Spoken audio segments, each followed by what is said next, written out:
Assalamualaikum warahmatullahi wabarakatuh. Selamat datang kembali di pembahasan soal ASPD tahun 2025. Pada video kali ini kita akan melanjutkan pembahasan kita terkait dengan soal bahasa Indonesia paket kedua dari TPM kedua Kabupaten Bantul. Langsung saja kita bahas soal yang pertama. Soal yang pertama kita sudah ditampilkan dengan sebuah infografis tentang waspada wabah virus HMPV yang merebak di Cina, ya. Dan virus ini memiliki karakteristik ataupun gejala dan cara penularan yang hampir sama dengan flu biasa. Di infografik juga ada informasi tentang gejalanya seperti apa, kemudian resiko yang rentan tertular penyakit ini, pencegahannya seperti apa, kemudian cara penularannya, kemudian cara pengobatannya juga seperti apa. Nah, kebetulan di soal ini sudah kita ketahui jawabannya, tinggal kita cross check saja ya, mana pernyataan yang benar ataupun jawaban yang benar. Jawaban yang di sini adalah A, 1 dan 2. Maka kita cek antara 1 dan 2. Nomor 1, virus HMPV merupakan salah satu penyakit saluran pernapasan yang merebak di Cina. Ya, betul sekali ya.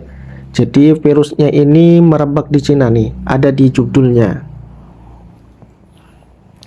Nomor 2, anak-anak dan lansia penderita penyakit kronis mempunyai resiko tinggi tertular virus ini. Ya, kita lihat di sini bagian resiko.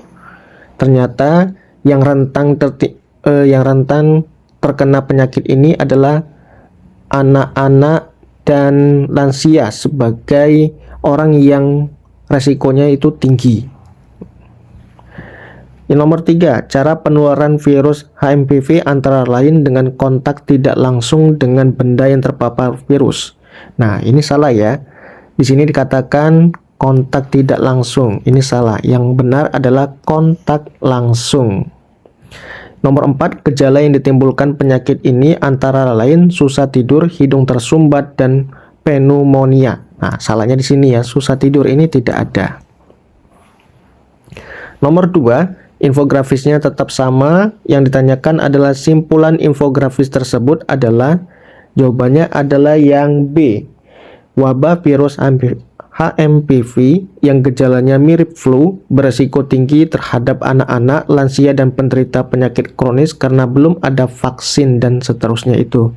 Nah, nomor 2 ini kenapa yang A salah? Yang A ini dikatakan wabah penyakit yang disebabkan infeksi human metapneumovirus merebak di Cina sejak pertengahan Desember 2024. Nah, salahnya di sini.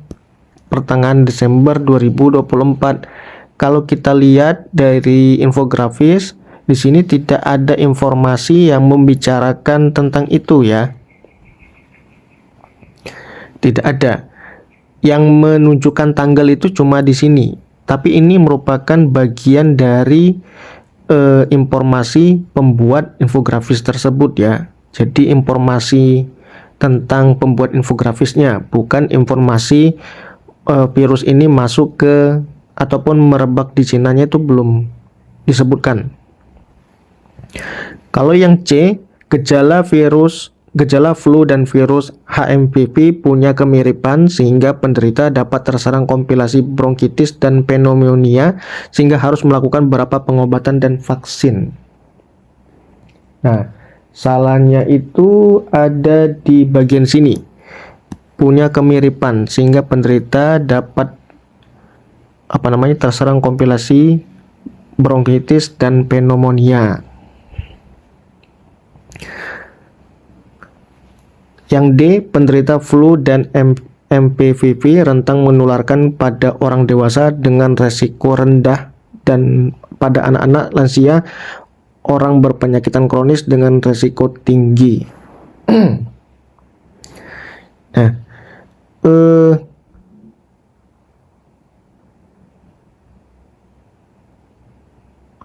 kita lihat di sini.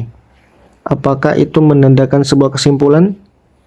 Tidak ya. Kalau yang D ini bukan kesimpulan, tetapi informasi. informasi bacaan. Ya, jadi kurang tepat. Nomor 3 sekarang yang ditanyakan adalah ide pokok. Nah, kalau ide pokok seperti yang kita bahas pada soal-soal sebelumnya, kita cari kalimat utamanya. Nah, kebetulan di sini kalimat pertamanya ini merupakan kalimat utama, yaitu berkaitan dengan proses pertanian. Nah, maka kalimat selanjutnya pasti juga akan membicarakan tentang proses pertanian, di mana kalimat kedua menjelaskan tentang proses menyemai, menyiapkan lahan, kemudian cara menggemburkan tanah dan lain sebagainya. Kemudian tahap selanjutnya setelah lahan siap yang dilakukan itu apa, kemudian tahap berikutnya seperti apa, dan kegiatan itu dilakukan sampai dengan proses penanaman hingga tanaman tersebut siap dipanen dan dijual. Nah, karena kalimat utamanya ada di sini, maka jawaban yang paling tepat itu yang A, karena jawaban yang A itu paling mirip dengan kalimat utamanya. Nomor 4, tujuan penulisan teks tersebut adalah, nah kalau kita lihat di sini jawabannya adalah C. Nah, karena di sini merupakan teks deskripsi. Nah, kalau teks deskripsi ciri-cirinya pasti mendeskripsikan atau menggambarkan. Kata kuncinya di sini. Kalau mengajak ini persuasi. Kalau menunjukkan ini lebih ke arah teks prosedur. Kemudian memberitahu ini lebih mengarah kepada teks narasi, ya.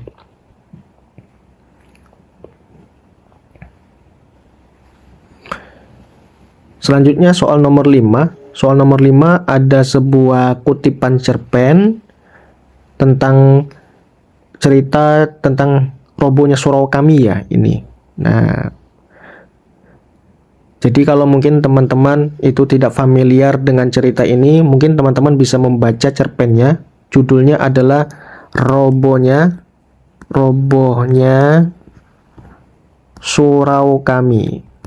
Nah, jadi ceritanya itu tentang seseorang yang terlalu fanatik dengan agamanya sehingga dia melupakan kewajibannya sebagai seorang suami, sehingga karena dia terlalu sering beribadah, puasa tidak pernah tinggal, sholat juga tidak pernah tinggal, ibadah-ibadat lain tidak pernah tinggal, tapi dia mengabaikan istri dan anaknya, sehingga ketika dia meninggal dia tetap masuk neraka. Dan di neraka pun dia ketemu juga dengan orang-orang yang soleh, yang menurutnya soleh, seperti Haji Soleh, kemudian orang-orang yang tingkat ibadahnya itu baik, tapi kok kenapa mereka tetap masuk neraka, ya kan? Akhirnya mereka melakukan dialog dan ingin protes kepada Tuhan. Ceritanya seperti itu.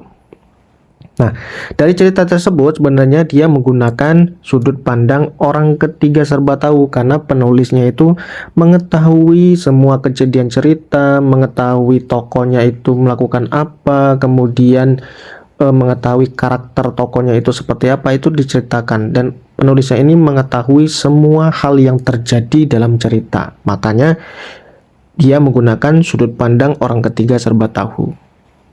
Nomor 6, teksnya juga masih sama tentang cerpen robohnya surau kami. Yang ditanyakan adalah pernyataan yang merupakan penyebab konflik cerita tersebut adalah di nomor 1 dan 3, yaitu opsi A ya. Nah, yang nomor 1, alangkah tercengangnya Haji Soleh karena di neraka itu banyak temannya di dunia terpanggang panas merintih kesakitan. Nah, ini ada di bagian di sini. Bagian apa namanya? Awal cerita ya.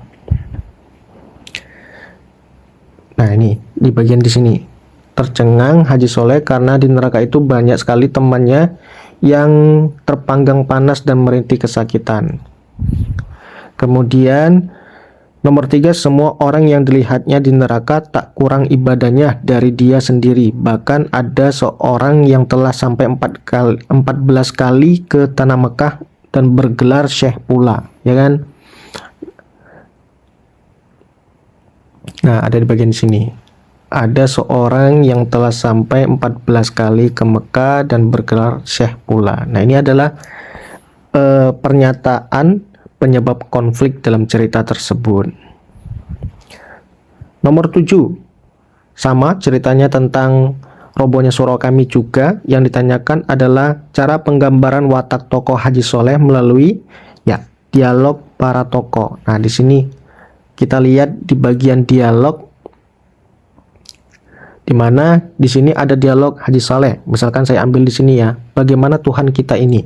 Nah, itu sebenarnya sudah menggambarkan bahwa si Haji Saleh ini sebagai seorang yang tidak bersyukur dan selalu ingin menang sendiri, di mana dia ingin memprotes kepada Tuhan tentang apa yang dia terima, yang menurutnya dia sudah beribadah dengan baik, tetapi kok kenapa dia tetap masuk neraka. Dan dia memprovokasi semua orang yang ada di situ untuk melakukan resolusi ya kan, atau protes secara besar-besaran. Nomor 8, pernyataan yang sesuai dengan teks tersebut terdapat pada nomor berapa? Nah, di sini adalah nomor 2 dan 4 ya. Di sini kita lihat bahwa pernyataan di sini mewakili masing-masing paragraf ya. Paragraf 1 dan paragraf 2. Paragraf 1 itu membicarakan tentang manfaat alpukat, sedangkan paragraf kedua itu membahas tentang kandungan dari alpukat ya. Nah, kandungan dari buah alpukat. Nah, kalau nomor 2, buah alpukat tidak perlu diragukan manfaatnya untuk kesehatan, berarti dia mewakili paragraf 1. Sedangkan nomor 4, buah alpukat mengandung nutrisi yang berguna untuk tubuh, ini mewakili paragraf 2. Karena nutrisi di sini itu berkaitan dengan kandungan dalam alpukat, ya kan? Dimana ada kaliumnya, ada magnesiumnya, lutein, folat, dan lain sebagainya. Juga ada vitaminnya dan lain sebagainya. Nomor 9, kalimat fakta pada kutipan teks tersebut terdapat pada nomor, kalau di sini jawabannya adalah 1 dan 4. B. Kita lihat dulu nomor 1. Wabah penyakit yang disebabkan infeksi human HMPV merebak di Cina sejak pertengahan Desember 2024. Ya, ini merupakan fakta. Nomor 2, kondisi ini pasti menimbulkan kekhawatiran bakal berpulangnya pandemi COVID-19. Ya, ini juga fakta. Kalau nomor 2 ini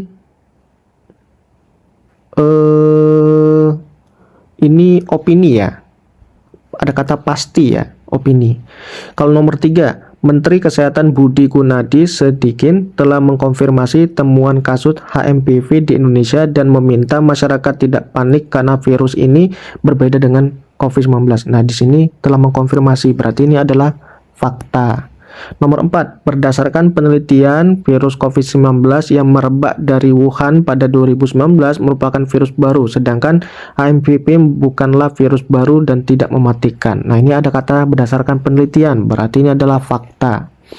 Nomor 5, menjaga kondisi tubuh dan asupan makan bergizi dapat mengurangi resiko penyakit ini. Nah, masih ada kata dapat, berarti ini adalah opini. Nah, maka di sini yang merupakan fakta adalah nomor 4, ya kan, nomor 3 dan nomor 1. Nah, jadi 1, 1, 4, 3.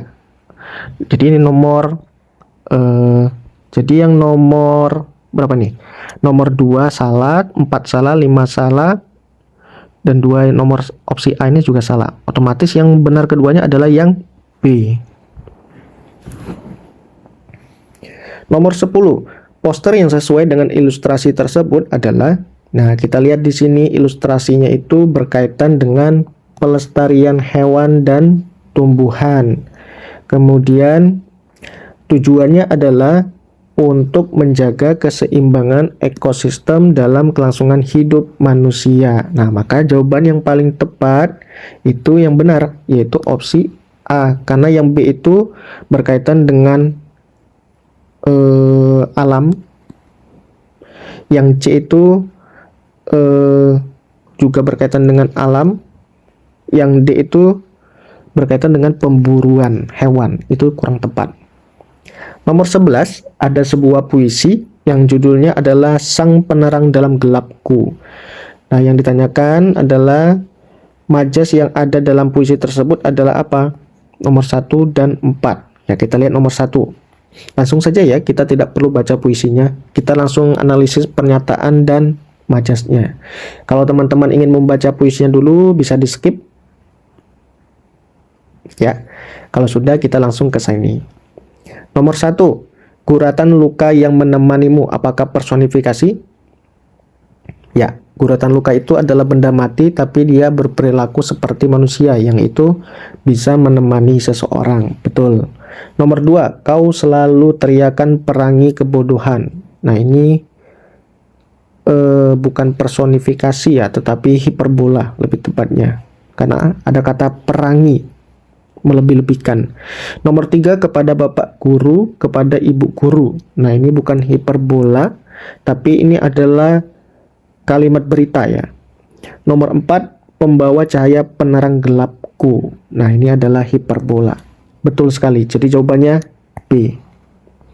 Nomor 12, puisinya tetap sama, sang penerang dalam gelapku. Yang ditanyakan adalah kalimat cita-cita harus ditegakkan pada puisi tersebut artinya apa? Nih, katanya ada di sini. Nah, artinya adalah setiap orang harus mewujudkan cita-cita yang kuat. Ya, karena dia berkaitan dengan jadi puisi ini berkaitan dengan ucapan terima kasih seseorang murid kepada gurunya agar bisa menggapai cita-citanya. Ya, mungkin seperti itu.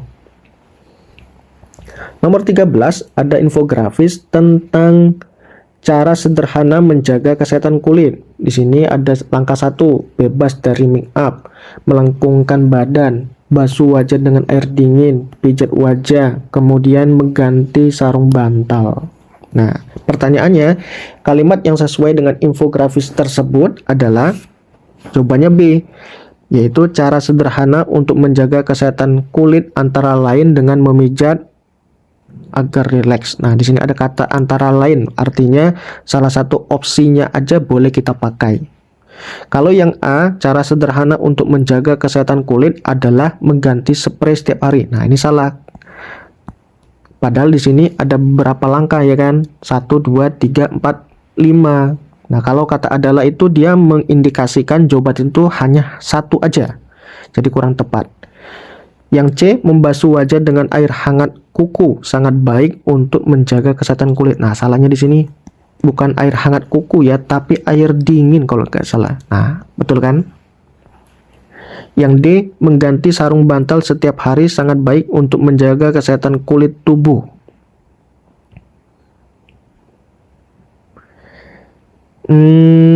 Salahnya di sini bukan kulit tubuh ya, tetapi kulit wajah. Ya, jadi kurang tepat. Nomor 14, ada sebuah kutipan cerita. Ya, yang ditanyakan adalah bukti watak tokoh yang tepat pada kutipan cerita itu adalah apa? Kita lihat di sini ada kata sabar untuk mewakili tokoh ibu. Ibu menjelaskan dengan detail makna korupsi pada anaknya. Nah, kita lihat di sini ya. Jawabannya itu ada di bagian di sini. Nah, di mana ibunya itu mencari analogi yang tepat untuk menjawab pertanyaan anaknya tentang makna dari korupsi. Kemudian nomor 2, tokohnya Faiza penurut. Nah, Faiza mengerti dan menuruti apa yang dikatakan ibu dan bapak. Faiza tidak mau menjadi seperti itu. Nah, itu bisa kita konfirmasi, jawabannya ada di sini. Paragraf terakhir.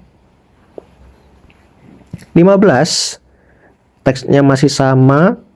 Yang ditanyakan adalah bukti latar yang tepat dari kutipan cerita tersebut adalah 1 dan 3, yaitu opsi B.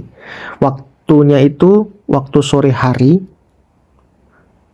Kita bisa lihat di bagian di sini, sehabis asar. Ini ada di awal bacaan ya kalau tidak salah. Nah, di sini. Sehabis asar, Faiza sedang asik menonton televisi. Berarti asar itu kan waktunya sore hari ya. Kemudian nomor 3, tempatnya di rumah. Di saat iklan, Faiza mengganti channel televisi, ibunya yang duduk di sofa memperhatikan itu. Faiza seikhlas menonton berita. Nah, itu ada di bagian di sini. Nah, ini di bagian paragraf keduanya ya. Nah, berarti itu kan suasananya adalah di rumah, ya, khususnya di ruang keluarga. Nomor 16, ada sebuah kutipan teks. Nah, yang ditanyakan adalah ringkasan yang tepat untuk kutipan tersebut. Nah, kita lihat di sini ada dua paragraf ya. Paragraf 1 ini membicarakan tentang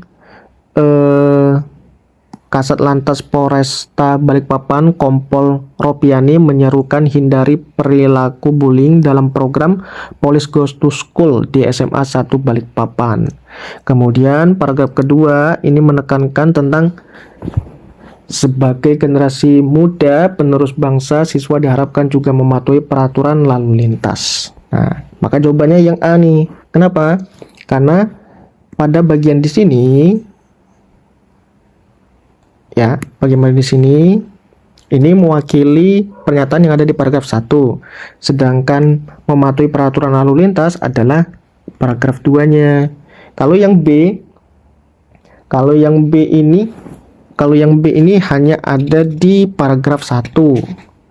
Kalau yang C hanya ada di paragraf 2. Kalau yang D juga hanya ada di paragraf 1. 17 sekarang. Pernyataan penyebab dalam teks tersebut terdapat pada kalimat yang mana? Di sini jawabannya adalah B. Anak sering menyaksikan keributan orang tuanya, berisiko jika berlaku bullying. Nah, jawaban itu bisa kita konfirmasi di bagian di sini. Nah, paragraf keduanya. Gitu ya. 18. Ada sebuah kutipan cerita. Yang ditanyakan adalah alasan tokoh Mona memberikan sepatunya itu adalah C. Kasihan melihat sepatu temannya sudah bolong. Nah, itu bisa kita konfirmasi, jawabannya ada di bagian di sini.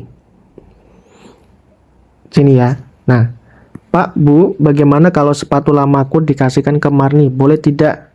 Ya kan? Terus dijawablah sama ibunya, ya boleh. Kemudian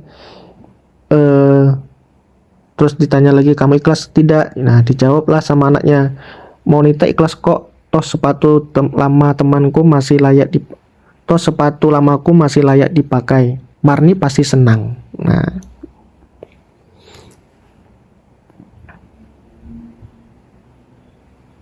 terus pernyataan sepatu temannya yang rusak itu ada di mana? Kalau kita baca ada di bagian di sini. Nah, teman sekolahku hanya memakai sepatu yang sudah robek. Itu dia ketika si Monita cerita kepada bapak ibunya. 19. Kutipan cerita tersebut merupakan bagian alur apa? Di sini jawabannya adalah pemunculan masalah. Nah, kita lihat di sini apakah muncul masalah? Kalau di kalimat pertama dikatakan, sudah sejak pagi dia berdiri di pinggir pantai ini. Ombak yang datang silih berganti seakan menggambarkan deburan perasaan dan pikiran yang sedang bergulat di pikiran. Kata-kata ibunya terngiang di telinganya. Di situ kita belum menemukan masalah.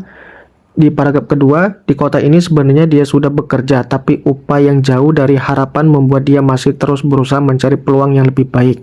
Kemarin sebuah perusahaan luar negeri menghubunginya untuk bergabung. Awalnya dia girang luar biasa, namun saat hal itu disampaikan pada ibunya, dia melihat mata ibunya tiba-tiba memerah dan menangis. Nah, di sini kita udah mulai muncul nih masalahnya nih. Ketika dia ingin mengatakan itu pada ibunya, mata ibunya tiba-tiba memerah dan menangis. Apakah kamu tega meninggalkan ibu sendirian, nak? Nah, masalahnya munculnya di sini, ya kan? Dia hanya diam terpaku, tak bisa menjawab. 20. Ada sebuah kutipan teks pidato. Ya, ada kutipan teks pidato. Yang ditanyakan adalah makna kalimat bangsa yang kuat adalah bangsa yang dihuni oleh masyarakat. Nah, itu maknanya apa? Maknanya adalah yang kesehatan jasmani dan rohani masyarakat menentukan kekuatan suatu bangsa.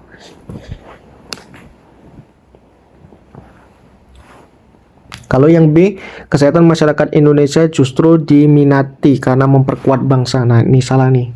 Diminati. Yang C, kekhawatiran akan pengaruh budaya asing mempengaruhi kesehatan bangsa. Salah juga. Dia tidak membicarakan tentang budaya asing. Yang D, Indonesia harus peduli dengan kesehatan bangsanya agar minat bangsa asing meningkat. Nah, ini juga salah. Minat bangsa asingnya juga salah. 21, ada sebuah infografis atau teks iklan tentang perumahan dengan kawasan terbaik. Nah, di sini titik-titik ini harus diisi apa ya? Iklan rumpang tersebut dapat dilengkapi dengan alamat penjual atau penyedia jasa. Karena kalau jenis jasanya ini sudah ada ya, berkaitan dengan perumahan. Kalau harga produknya juga sudah ada 15 juta. Paket jasa yang ditawarkan juga sudah ada. Ya. Jadi yang lebih tepat adalah alamat dan penjual. Alamat penjual atau penyedia jasa. 22. Ada dua puisi yang ditanyakan adalah pernyataan yang menunjukkan perbedaan penggunaan bahasa dari kedua puisi tersebut adalah di sini jawabannya 1 dan 4. Puisi pertama menggunakan majas, puisi kedua menggunakan bahasa lugas. Kita lihat ya, apakah puisi pertama menggunakan majas? Ya, tepat sekali. Puisi kedua ini ada majasnya. Saya ambil contoh di bagian di sini. Nih, sunyi setengah tengada. Kemudian ada juga di bagian di sini senyum bekunya. Nah, itu merupakan penggunaan majas. Kemudian di teks kedua atau puisi kedua benar dia menggunakan bahasa lugas. Nomor 4, kedua puisi berbicara tentang pengorbanan dan kepahlawanan. Nah, kita lihat aja dari judulnya ya. Kalau puisi kedua dia membicarakan tentang pahlawan, betul. Kalau yang puisi 1 dia membicarakan tentang pahlawan tidak dikenal. Berarti pahlawan itu sebagai seorang pahlawan yang namanya tidak tercatat. Jadi hanya pengorbanan saja. 23, ada sebuah bacaan. Sepertinya ini sebuah cerpen ya. Oke. Silakan teman-teman baca. Nah, yang ditanyakan adalah amanat dari kutipan cerita tersebut adalah. Nah, untuk jawaban soal ini adalah yang A, kita harus berlatih setia pada pilihan untuk menemukan arti hidup. Nah, jawabannya itu bisa kita komprimasi di bagian di sini. Nih, dari kata sini, belajar terlepas dari apa yang aku impikan, pilihanku memang bukan impianku, tapi dari situlah aku harus belajar lebih dalam lagi untuk menaklukkan apa yang sudah menjadi pilihanku. 24, bacanya tetap sama. Yang ditanyakan adalah tanggapan ya. Tanggapan yang tepat terhadap kutipan cerita tersebut adalah, kita lihat, nomor 1, kecintaan dan keinginan kita pada impian tidak selalu harus terwujud. Ya, tepat sekali. Nomor 2, Kofi dapat menjadi teman dalam menentukan pilihan maupun impian seseorang. Kurang tepat ya. Kopi itu adalah minuman ya, bukan suatu opsi yang bisa menentukan pilihan kita. Nomor 3, Tuhan menciptakan impian dan pilihan. Manusia perlu mempelajari dan bersahabat. Nah, ini kurang tepat ya, karena nomor 3 ini bukan tanggapan tapi sebuah syarat. Nomor 4, pilihan dan impian adalah sesuatu yang berbeda dan tidak harus selalu terwujud. Ya, tepat sekali. Jadi jawabannya benar, 4 dan 1. 25. Di sini ada pertanyaan. Oh, ini jawabannya belum ada ya. Oh, kita diminta untuk mencari apakah jenis konjungsi dengan konjungsinya ini sudah sesuai atau belum. Kita lihat nomor 1. Di sini kebetulan jawabannya adalah 1 dan 4. Nomor 1. Di sini ada tujuan, konjungsinya agar. Apakah agar itu menjelaskan suatu tujuan? Kita cek. PLT Kepala Badan Meteorologi, Klimatologi dan Geofisika Dwi Korita Karnawati memberikan imbauan kepada masyarakat yang tinggal di area rawan bencana selalu waspada agar terhindar dari bencana. Ya, ini mengindikasikan suatu tujuan, ya. Betul. Kalau yang nomor 2, penyebab hingga. Kalau yang nomor 2 ini, kalau kita baca kalimatnya, menurut data dari BMKG selama sepekan terakhir telah terjadi hujan dengan curah hujan yang sangat lebat hingga ekstrim terjadi di beberapa wilayah di Indonesia. Nah, kata hingga ini bukan mengindikasikan penyebab ya, tetapi lebih mengarah kepada akibat. Yang nomor 3, apakah penambahan ya, konjungsinya dalam konfirmasi pers itu, Dwi Korita juga mengungkapkan penemuan BMKG tentang adanya gangguan atmosfer di selatan Indonesia. Nah, kata dalam ini bukan merupakan konjungsi, tapi ini adalah kata depan. Ya, jadi kurang tepat. Yang nomor 4, pertentangan, konjungsinya adalah tetapi. Dalam temuan itu, BMKG juga menyatakan kalau kedua bibit siklon itu terpantau menjauhi Indonesia, tetapi masih mungkin untuk berkembang menjadi siklon tropis dalam 2 hingga 3 hari ke depan. Nah, tepat sekali, di sini menandakan suatu hal yang bertentangan. Nomor 26, ada sebuah infografis lagi tentang bagaimana ibu merencanakan liburan untuk keluarga. Ya. Silakan teman-teman cermati. Di sini ada beberapa informasi. Nah, pertanyaannya, komentar yang sesuai dengan infografis tersebut adalah, nah, di sini jawabannya adalah yang B, ya, 1 dan 3 ya.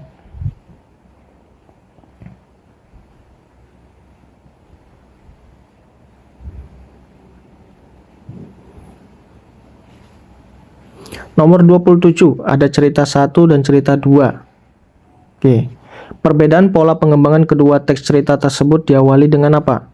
Kalau teks 1 munculnya masalah, teks kedua permasalahan tokoh. Nah, kita lihat di sini ya. Muncul masalahnya itu kita bisa lihat di bagian di sini. Nah, begitu juga dengan seorang yang datang membawa sepucuk harapan lalu pergi menanamkan benih kesakitan. Aku tak suka mengistimewakan seseorang karena fisik. Nah, itu sudah mulai muncul suatu masalah. Kalau yang nomor 2, cerita 2, ini pengenalan tokoh ya. Nah, di sini tokoh yang dikenalkan adalah ada tokoh aku telah memilih Kak Gali dari awal, lalu Leo datang. Jadi ada 3 tokoh yang diperkenalkan di situ. 28, ada sebuah kutipan teks, ada sebuah gambar tentang awas kandungan berbahaya pada kosmetik. Karena ada kandungan merkuri, hidrokinon, kemudian pewarna merah K yang ditemukan dalam berbagai macam kosmetik di Indonesia ya ini ya. Nah, prediksinya apa? Di sini jawabannya adalah 1 dan 4. Kita lihat ya. Di sini prediksinya itu nomor 1, bahan berbahaya pada kosmetik seperti merkuri, hidrokinon, dan pewarna merah K10 membuat masyarakat berhati-hati dalam pemakaiannya. Ya, ini merupakan prediksi ya. Kita harus berhati-hati dalam pemakaian. Nomor 2, merkuri seringnya terdapat pada semua kosmetik, terutama pada skincare dengan spesifikasi pemutih kulit sehingga menjadi mahal harganya. Nah, ini bukan prediksi ya, jadi kurang tepat. Nomor 3, pewarna merah K10 terdapat pada lipstik berbagai warna. Tidak hanya warna merah saja, juga pada produk pemulas pipi dan dihindari masyarakat. Ini juga bukan sebuah prediksi, tapi sebuah informasi ya. Nomor 4, hidrokinon, merkuri, dan pewarna merah K10 menjadi target operasi BPOM pada peredaran kosmetik. Ya. Menjadi target ini adalah sebuah prediksi. 29, ada berita 1 dan berita 2. Yang ditanyakan adalah persamaan dan perbedaan kedua teks tersebut adalah, kita lihat di sini jawabannya, persamaan keduanya berkaitan dengan dunia olahraga. Perbedaannya, berita pertama tentang atlet Indonesia di luar negeri, sedangkan berita kedua tentang pelatih asing untuk timnas Indonesia. Oke, kita lihat di sini. Berita 1 ini berkaitan dengan voli ya, olahraga voli. Kalau berita 2 berkaitan dengan olahraga sepak bola. Ya, sama ya. Nah, kemudian berita 1 ini membicarakan tentang Megawati yang akhir-akhir ini menjadi perbincangan. Ia merupakan atlet Indonesia berbakat asal Indonesia yang saat ini sedang mencuri perhatian di Korea Selatan ya. Jadi tentang atlet voli Indonesia yang berkarir di Korea Selatan. Sedangkan berita 2 berbicara tentang mantan pelatih timnas Indonesia ya, ini Shin Tae-yong. Ini kan pelatih asing. Juga benar. 30. Kalimat yang tidak padu pada paragraf tersebut terdapat nomor berapa? Di sini jawabannya nomor 3. Kenapa nomor 3? Karena kalimat 1, 2, dan 4 ini berbicara tentang aktivitas olahraga. Sedangkan kalimat nomor 3 ini berkaitan dengan jenis olahraga. Jadi hal yang berbeda. Maka benar jawabannya nomor 3.